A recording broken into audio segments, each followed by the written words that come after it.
প্রিয় শিক্ষার্থীবৃন্দ, আসসালামু আলাইকুম। আশা করি তোমরা ভালো আছো। অনলাইন ক্লাসের পক্ষ থেকে তোমাদেরকে অভিনন্দন। মানুষ সৃষ্টির সেরা জীব। আমরা মানুষকে কখনো ছোট বড় মনে করি না। কেউ অভিজাত শ্রেণীর, কেউ নিম্ন শ্রেণীর, এটা মানুষের পরিচয় হতে পারে না। মানুষের পরিচয় একটাই, মানুষ সৃষ্টির সেরা জীব। সবার উপরেই মানুষ। একজন কবি প্রাচীনকালের জ্ঞানদাস উনি বলেছিলেন, সবার উপরে মানুষ সত্য, তাহার উপরে নাই। অর্থাৎ মানুষই পৃথিবীর সবচেয়ে শ্রেষ্ঠ জীব। মানুষের উপরে কিছু হতে পারে না। সেখানে কোনো ধর্মের ভেদাভেদ, কোনো বর্ণের ভেদাভেদ থাকবে না। তো শিক্ষার্থীবৃন্দ, তোমরা অবশ্যই বুঝতে পেরেছ আমাদের আজকের পাঠের বিষয় মানুষ জাতি। তো প্রথমেই আমরা কবি পরিচিতিটা দেখে নিই।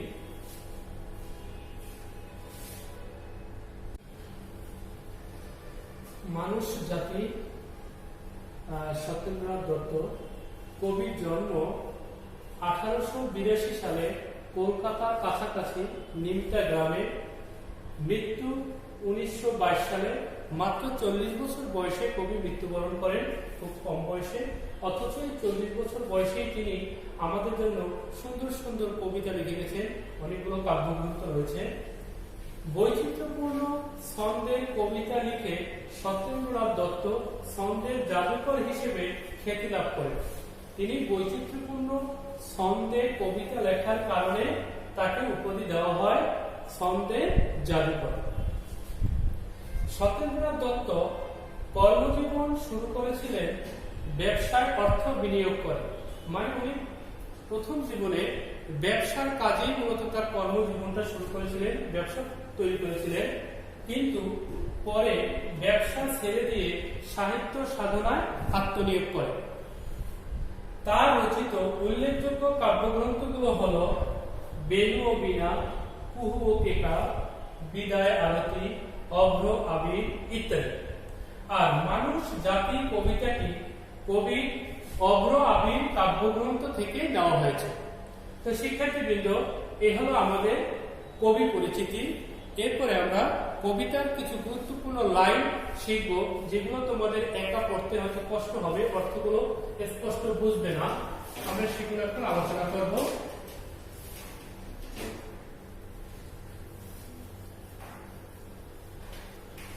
আমরা কবিতার কিছু গুরুত্বপূর্ণ লাইন আলোচনা করব।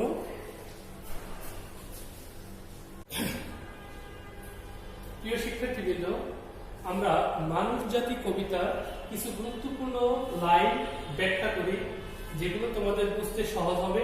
এই লাইনগুলো অর্থ করে পড়তে পারলে তোমরা পুরো কবিতাটাই বুঝতে পারবে এবং কবিতাটা অর্থ করে পড়তে পারবে।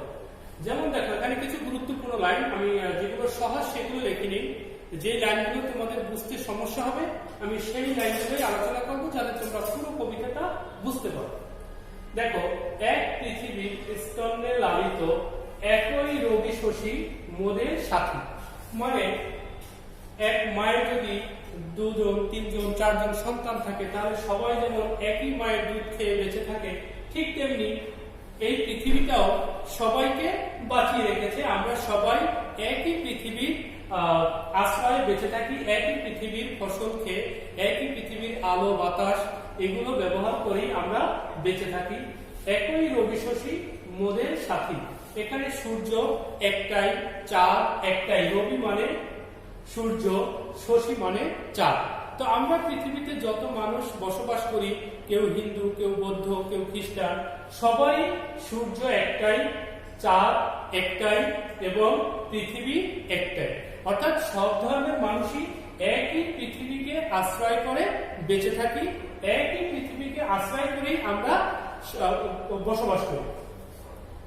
কচি কাঁচাগুলি ডাটু করে তুলি, মানে ছোটদেরকেও আমরা পরিপুষ্ট করে তুলি, তাদেরকে সঠিক জ্ঞান দান করার চেষ্টা করি, তাদেরকে বাস্তব জিনিসগুলো বোঝানোর চেষ্টা করি।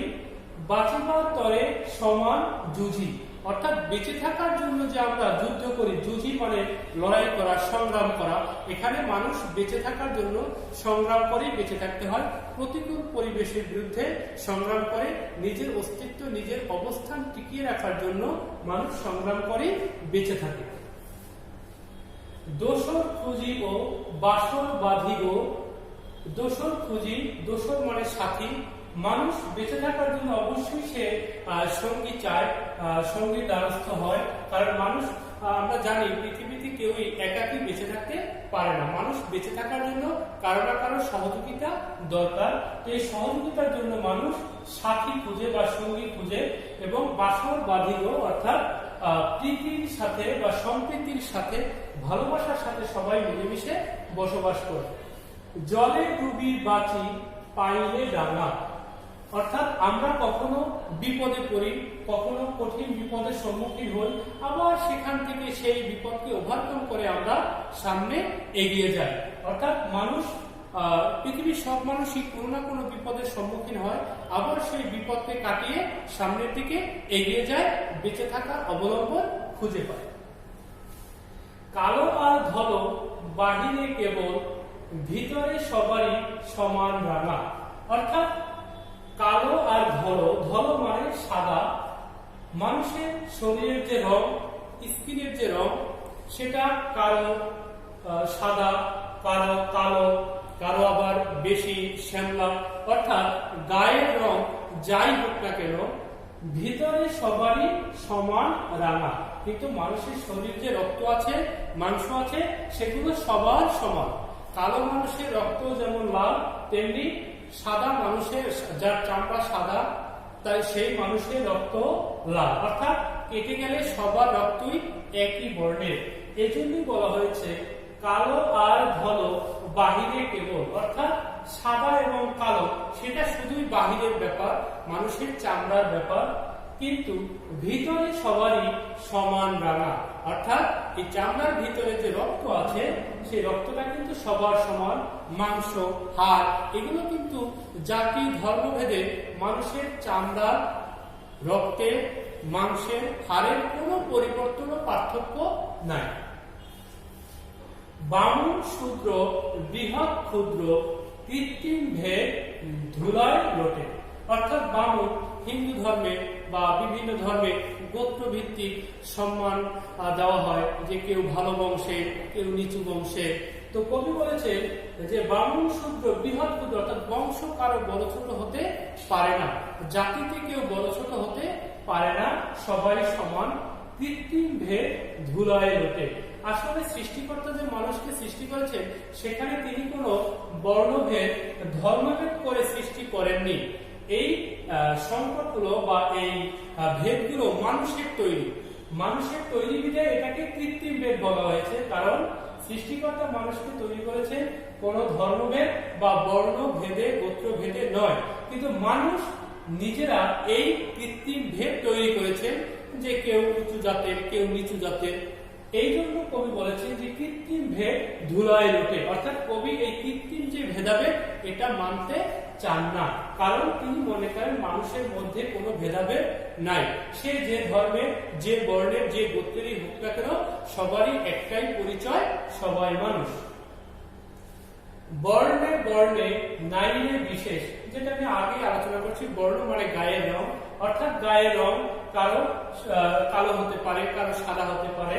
তো কালো আর সাদা যাই হোক না কেন, সে ব্যাখ্যাটা আমরা উপরেই দিয়েছি, যে ভিতরে সবারই সমান রাঙা। অর্থাৎ শরীরের রং যাই হোক না কেন, সবাই একই রকমের মানুষ, একই সৃষ্টিকর্তা সৃষ্টি। বনেদি কি আর গড় বনেদি। বনেদি মানে সম্ভ্রান্তশালী বা সম্ভ্রান্ত, অভিজাত শ্রেণী। তো মানুষের মধ্যে সম্ভ্রান্ত আর সম্ভ্রান্তহীন বলতে কোনো কথা নাই, সবারই একই পরিচয়। সে মানুষ, সে ছোট জাতের হোক, বড় জাতের হোক, তার টাকা পয়সা কম থাকুক, বেশি থাকুক, এটা দিয়ে মানুষকে বিচার করা যায় না। মানুষের একটাই পরিচয়, তিনি মানুষ, তার একটাই জাত, সে মানুষ জাতি। দুনিয়া সবারই জনম বেদি, অর্থাৎ দুনিয়ায় সবাই সমভাবে বসবাস করে, সবাই একই অধিকার নিয়ে বসবাস করে। এখানে দুনিয়া সবার জন্যই সমান, পৃথিবী সবাইকে সমানভাবে আশ্রয় দিয়ে থাকে, সবাইকে সমানভাবে বসবাস করার উপযোগী করে দেয়। এখানে ধনী দরিদ্র, হিন্দু মুসলিম বৌদ্ধ খ্রিস্টান বলে কোনো আলাদা করা হয় না। তো শিক্ষার্থীবৃন্দ, এই লাইনগুলোর অর্থ যদি তোমরা বুঝতে পারো তাহলে বাকি যে লাইনগুলো আছে সেগুলো খুবই সহজ, তোমরা সেগুলো নিজে নিজে বাসায় করে ফেলবো, তাহলে পুরো কবিতাটার অর্থই তোমার জানা হয়ে যাবে এবং কবিতাটা তুমি ভালো করে বুঝতে পারবে। তো শিক্ষার্থীবৃন্দ, এবার আমরা মূল আলোচনায় চলে আসি যে এই মানুষ কবিতার মূল কথাগুলো কি, কবি এই কবিতা দিয়ে কি বোঝাতে চেয়েছে। তো শিক্ষার্থীবৃন্দ, দেখি আমরা পরবর্তী ক্লাসে।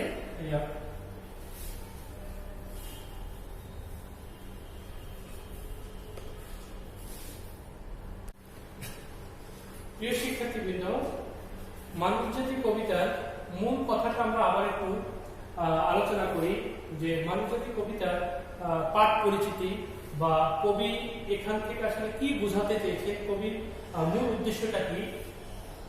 দেখো, দেশে দেশে ধর্মে ও বর্ণের যে ভেদাভেদ সৃষ্টি করা হয়েছে, কবি মানুষকে তার চেয়ে উপরে স্থান দিয়েছে।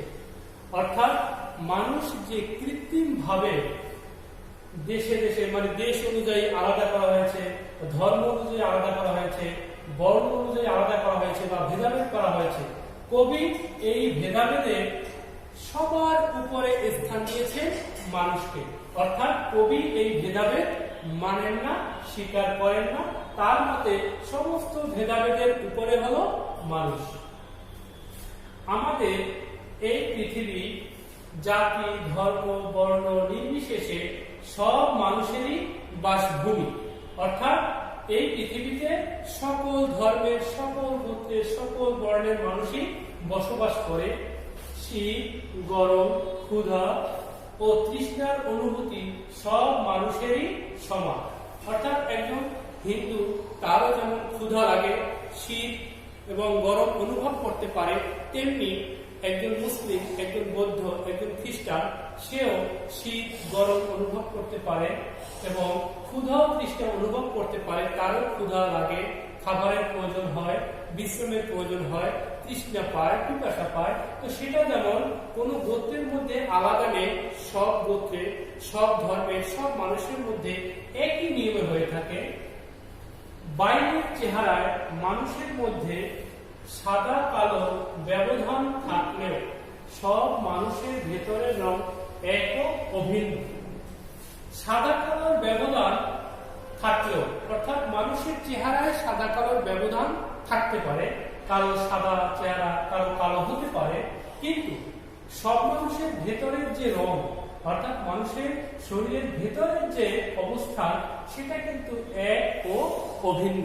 অর্থাৎ বাহিরে সাদা কালো থাকলেও ভেতরে রক্ত সবার লাল এবং অবকাঠামোগত দিক সবারই এক ও অভিন্ন, সেখানে কোনো ভিন্নতা বা পার্থক্য নেই। সবার শরীরে প্রবাহিত হচ্ছে একই লাল রক্ত, সবার শরীরে একই ধরনের লাল রক্ত প্রবাহিত হয়। গোটা দুনিয়ার সঙ্গে মানুষের যে জন্ম সম্পর্ক, অর্থাৎ টোটাল পৃথিবীর সাথে মানুষের যে একটা জন্ম সম্পর্ক, সেই বিচারে মানুষের আসল পরিচয় হচ্ছে সে মানুষ। অর্থাৎ পৃথিবীর সাথে মানুষের যে একটা জন্মান্তরের সম্পর্ক, জন্ম সূত্রের একটা সম্পর্ক, পারিপার্শ্বিক যে অবকাঠামোগত সম্পর্ক, সে হিসেবে মানুষের আসল পরিচয় হচ্ছে সে মানুষ। এবং তাদের মধ্যে ভেদাভেদ থাকবার কথা নয়, অর্থাৎ মানুষের মধ্যে কোনো ভেদাভেদ থাকার কথা নয়। সারা পৃথিবীতে জাতি ধর্ম বর্ণ গোত্র পরিচয়ের ঊর্ধ্বে যে সমগ্র মানব সমাজ, কবি এই কবিতায় মানুষের সেই পরিচয়কেই তুলে ধরেছেন। অর্থাৎ সকল ভেদাভেদের উপরে, সকল সম্পর্কের উপরে মানুষের একটাই পরিচয়, সে হলো মানুষ জাতি। কবি এই মানুষ জাতি কবিতায় সেই পরিচয়টি বা সেই বিষয়টি তুলে ধরেছেন। পৃথিবীর সব মানুষকে নিয়ে গড়ে উঠেছে মানুষ জাতি। এখানে পৃথিবীর সকল ধর্মের, সকল গোত্রের, সকল বর্ণের মানুষকে নিয়েই গড়ে উঠেছে মানুষ জাতি। পৃথিবীর সমস্ত মানুষের একটাই পরিচয়, সে মানুষ, আর তার জাত হলো মানুষ জাতি। তো প্রিয় শিক্ষার্থীবৃন্দ, আমাদের আজকে মানুষ জাতি কবিতা সম্পর্কে আমরা আলোচনা করেছি। আশা করি তোমরা বুঝতে পেরেছো। তো দেখা হবে তোমাদের সাথে পরবর্তী ক্লাসে। সে পর্যন্ত সুস্থ থাকো।